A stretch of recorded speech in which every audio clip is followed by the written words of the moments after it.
Hello students, good morning. कैसे हैं आप सभी? उम्मीद करता हूँ अच्छे होंगे। 10th क्लास रेजोल्यूशन बुक के 7 लेसन हम पढ़ चुके हैं। 8वां लेसन है हमारे पास, old man at the bridge. Bridge पर या पुल पर एक वृद्ध आदमी, ठीक है, उसके बारे में लेसन है। देखिए लेसन किस बारे में है, लेसन के बारे में बता देता हूँ आपको सबसे पहले। हाँ, अर्नेस्ट हमिंगवे के द्वारा लेसन लिखा गया है। और Ernest Hemingway is an important name in modern American fiction. जो अमेरिकन कथा साहित्य है, फिक्शन, ठीक है, इसमें एक महत्वपूर्ण नाम है। The appealing style of his novels and short stories has influenced the development of modern prose. इनकी जो हृदय स्पर्शी शैली है ना, लिखने की, कहानियों को लिखने की, शॉर्ट स्टोरीज को लिखने की और नॉवेल्स को लिखने की, ठीक है, has influenced the development of modern prose. ये आधुनिक गद्य भाग जो लिखा जाता है उसको इन्फ्लुएंस डेवलपमेंट, उसके डेवलपमेंट को, उसके विकास को प्रभावित करती है। His famous novel is Farewell to Arms. उनका जो फेमस नॉवल है, सबसे प्रसिद्ध जो उपन्यास है वो है Farewell to Arms. He was awarded Nobel Prize for literature in 1954। उनको लिटरेचर के लिए, साहित्य के लिए 1954 में नोबेल प्राइज से पुरस्कृत किया गया था। ठीक है, अब कहानी के बारे में पढ़ लेते हैं थोड़ा सा। It is a touching story about refugees who were displaced during the Spanish civil war. ये जो कहानी है,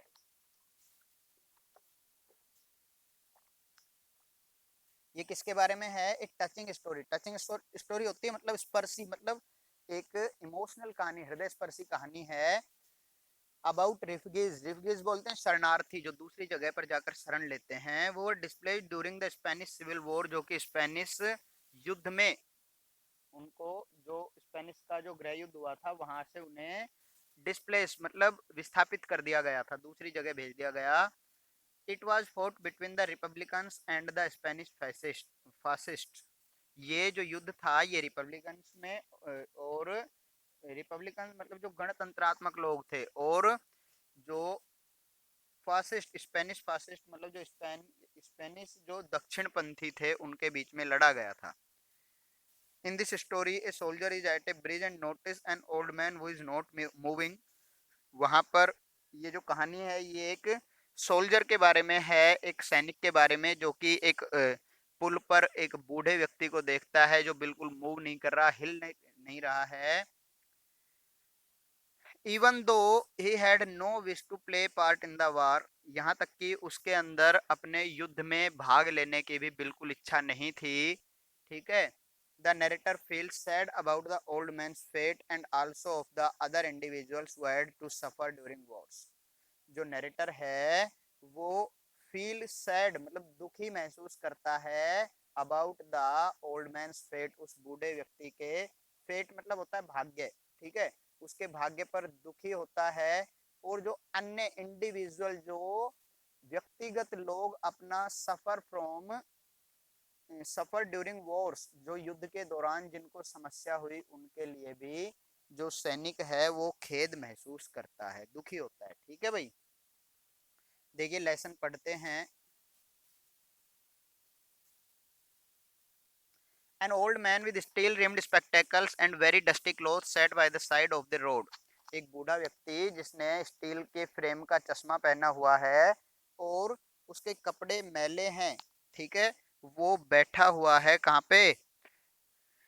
बाय द रोड, सड़क के सहारे, by the side of the road, सड़क के किनारे पर। There was a pontoon bridge across the river and cars, trucks, man, women and children were crossing it. वहां पर नदी के आर पार, ठीक है, there was a pontoon bridge, वहां पर एक पॉन्टून ब्रिज है। नावों के ऊपर, जो नदी के ऊपर जो पुल बना होता है ना, नावों को जोड़कर, ठीक है, मतलब एक पुल बनाया गया है नदी के ऊपर। And cars, trucks, man, women and children were crossing it. और उस पुल को आदमी, औरतें, बच्चे, बूढ़े सब, और यहाँ तक कि कार्स, ट्रक्स, कार्ट्स मतलब जो खींचने वाली गाड़ियां होती है, और यहाँ तक कि जो ट्रक है वो भी उस पुल को पार करके जा रहे थे। The mule drawn carts staggered up the steep bank from the bridge with soldiers helping to push against the spokes of the wheels। Mule drawn carts होती है जो खच्चरों के द्वारा जो गाड़ी खींची जाती है। म्यूल मतलब खच्चर, ठीक है, ड्रॉन मतलब चलना, चलाना। म्यूल ड्रॉन कार्ट जो खच्चरों के द्वारा जो गाड़ी खींची जाती है। स्टेगर्ड मतलब वो धीरे धीरे आगे बढ़ना, डगमगाती हुई वो आगे बढ़ती है। Up the steep bank from the bridge, पुल से और अगले किनारे तक सीधी खड़ी ढलान से वो जाती है गाड़ी। With soldiers helping to push against the spokes of the wheels, जिसमें कि जो स्पोक्स होती है, पहिए की जो ताड़ियां होती है, ठीक है, उसमें जो सोल्जर्स हैं वो सहारा देते हुए, सैनिक गाड़ियां हैं, ठीक है, वो पहियों से मतलब जो व्हील्स हैं उनको धकेलते हुए आगे बढ़ रही है वो गाड़ियां। The truck ground bridge with soldiers, sorry, the truck ground up and away heading out of it all, the truck ground up, जो ट्रक है वो आगे बढ़ते हैं, ठीक है, वहां से मतलब ऊपर चढ़ते हैं। And away heading out of it all मतलब सबसे आगे, हेडिंग आउट ऑफ ऑल मतलब सबसे आगे बढ़ रहे हैं, ट्रक है वो सबसे तेज ताकत लगाकर सबसे आगे चल रहे हैं। The peasants प्लोडेड along in the ankle deep dust, जो पीजेंट, पीजेंट बोलते किसान को, ठीक है, द पीजेंट्स प्लोडेड अलोंग मतलब वो भी जोर लगाकर ताकत लगाकर आगे बढ़ रहे हैं। In the ankle deep dust, टखनों तक वहां पर धूल है मतलब मिट्टी है, उसमें धंसते हुए पैर वो आगे बढ़ रहे हैं। But the old man sat there without moving, लेकिन जो बूढ़ा आदमी है वो वहां पर बिना हिले डुले स्थिर अवस्था में बैठा हुआ है। He was too tired to go any further, वो आगे नहीं बढ़ सकता, वो बहुत ज्यादा थक गया है।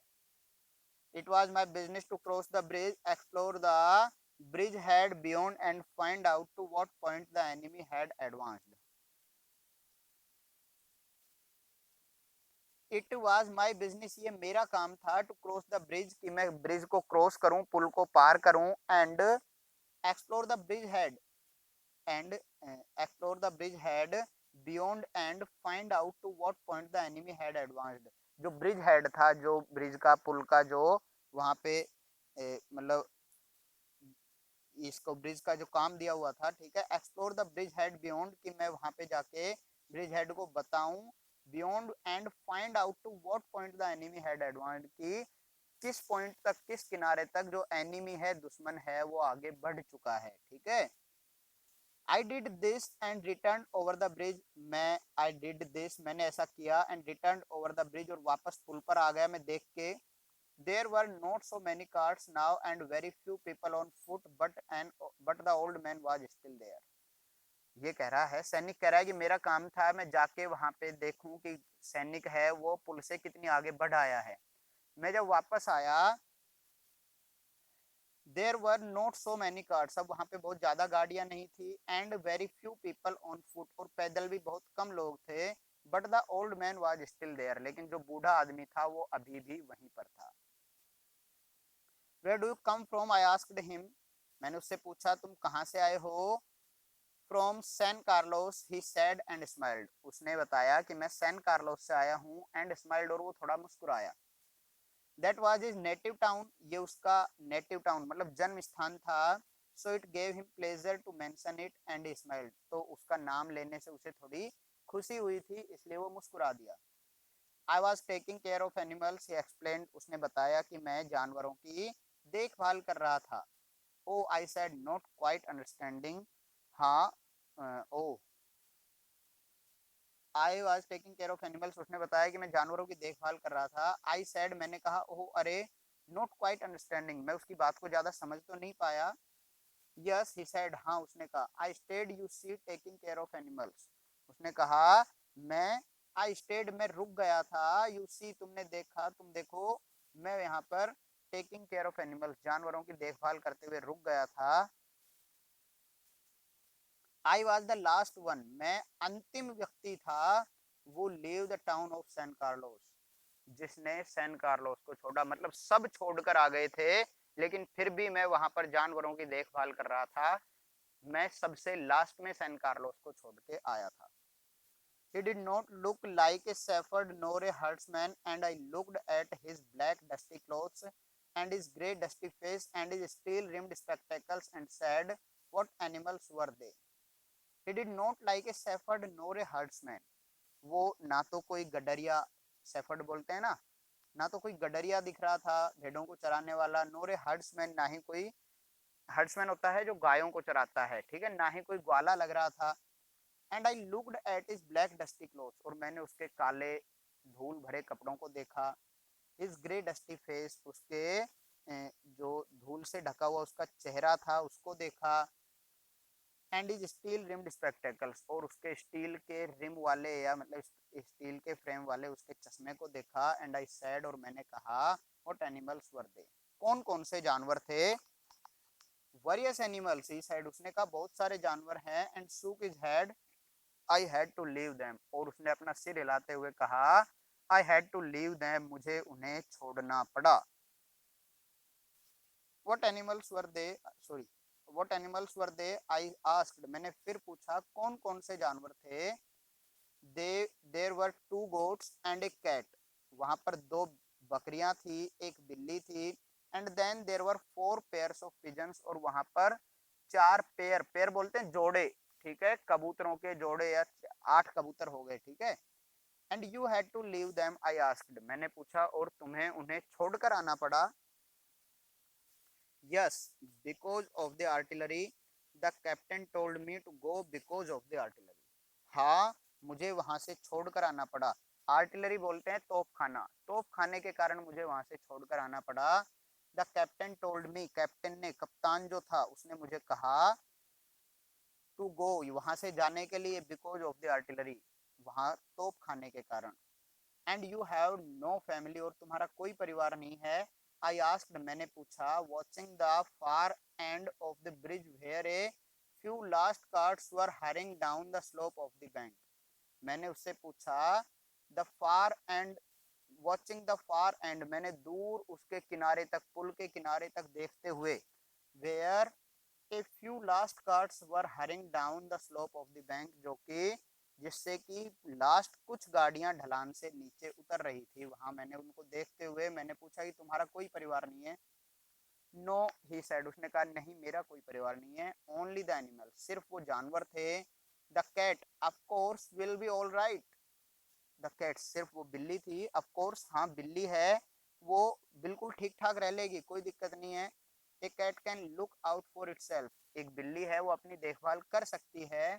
But I can not think what will becomes of the others, लेकिन मैं नहीं जानता कि अन्य जानवरों का क्या होगा। What politics you have, I asked, मैंने उससे पूछा तुम्हारी मतलब पार्टी कौन सी है, पॉलिटिक्स पार्टी कौन सी राजनीति के हो?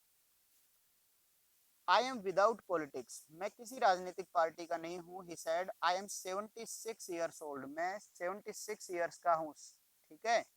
आई हैव कम 12 किलोमीटर्स नाउ, मैं 12 किलोमीटर आ चुका हूँ। And I think now I can go no further, और अब मुझे लगता है कि मैं अब इससे आगे नहीं जा सकता हूँ। This is not a good place to stop, I said, मैंने कहा, this is not a good place to stop, ये रुकने के लिए अच्छी जगह नहीं है जहाँ पर तुम रुक रहे हो। If you can make it, there are trucks up the road where it forks for Tortosa, उसने कहा कि मैं अब इससे आगे नहीं जा सकता, तो मैंने कहा ये कोई अच्छी जगह नहीं है रुकने के लिए।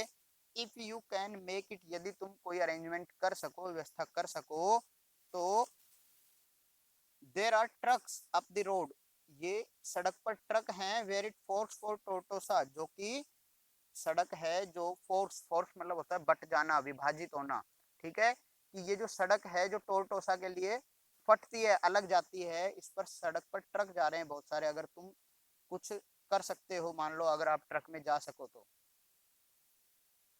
आई विल वेट ए व्हाइल, मैं कुछ देर प्रतीक्षा करूंगा। ही सेड, उसने कहा। And then I will go, और फिर मैं चला जाऊंगा। Where do the trucks go, ये ट्रक कहाँ पर जाते हैं? टुवर्ड्स बार्सिलोना, आई सेड, मैंने कहा, आई टोल्ड हिम, मैंने उसे बताया कि ये बार्सिलोना की तरफ जाते हैं। I know of no one in that direction, he said, but thank you very much, thank you again very much. I know of no one in that direction, मैं इस दिशा में, बार्सिलोना की तरफ में किसी को नहीं जानता हूँ। बट थैंक यू, लेकिन आपको धन्यवाद। थैंक यू वेरी मच, आपको बार बार पुनः बहुत बहुत धन्यवाद। He looked at me very blankly. उसने बहुत ही blankly मतलब शून्य भाव से उसने मेरी तरफ देखा, and tiredly और बिल्कुल थके हुए. Then said और फिर कहा, having to share his worry with someone, अपने दुख को किसी से बांटते हुए, मुझसे मतलब शेयर करते हुए उसने कहा, the cat will be all right, I am sure, मुझे निश्चित है, मैं जानता हूँ, विश्वास है, the cat will be all right, कि बिल्ली ठीक ठाक होगी.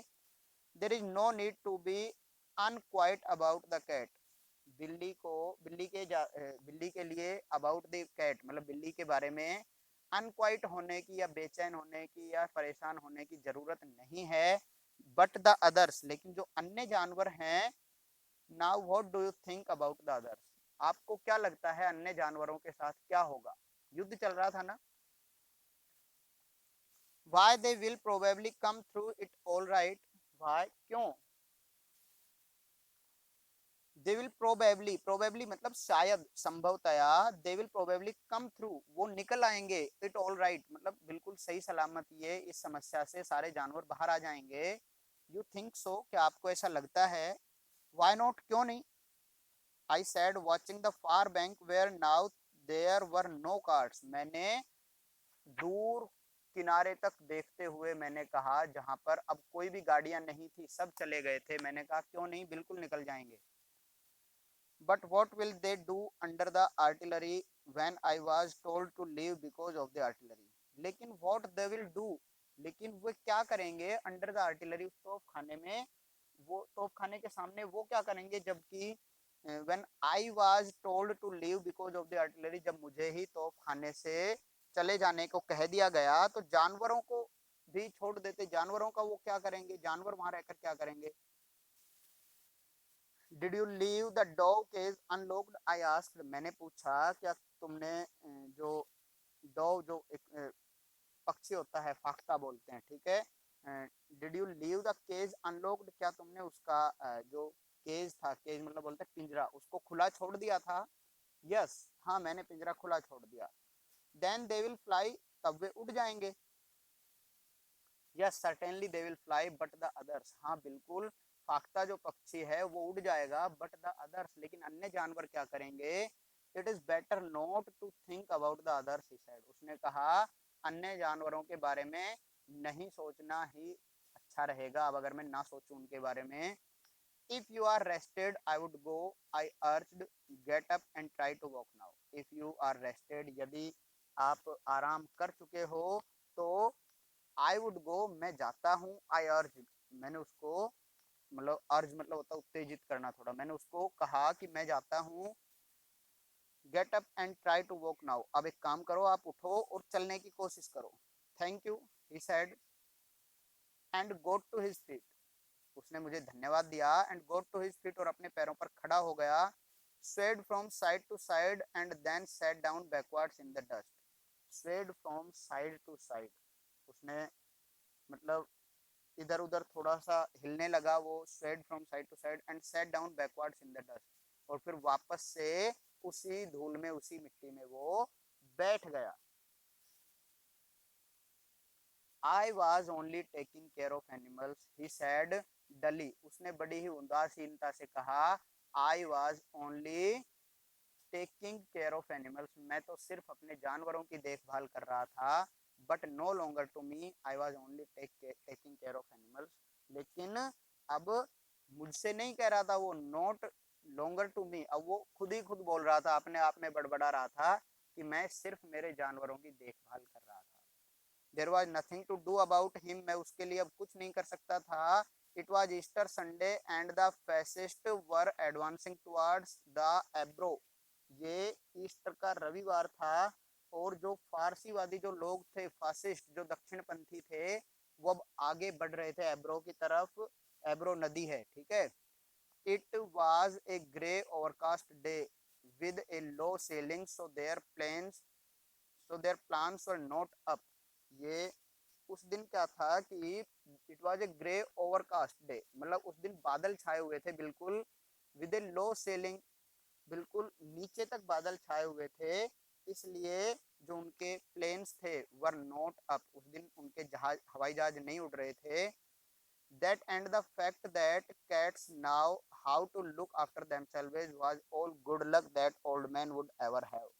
That and the fact that, और जो फैक्ट था वास्तव में तथ्य की यह, उसके बाद जो ये तथ्य, how to the cats know, कि जो बिल्लियां थी वो ये जानती थी, मैंने बूढ़े से सुना था कि बिल्लियों को पता होता है हाउ टू लुक आफ्टर देमसेल्वेज, कि अपनी देखभाल कैसे करी जाती है, was all the good luck that old man would ever have, ये उस बूढ़े आदमी के लिए एकमात्र एक सौभाग्य की बात थी। ठीक है, तो इसने क्या बताया है कि जो युद्ध होता है उसमें किस प्रकार से एक सामान्य व्यक्ति को, एक आम आदमी को किस प्रकार से अपने जीवन में परेशानियां उठानी पड़ती है, किस प्रकार अपनों से दूर हो जाते हैं।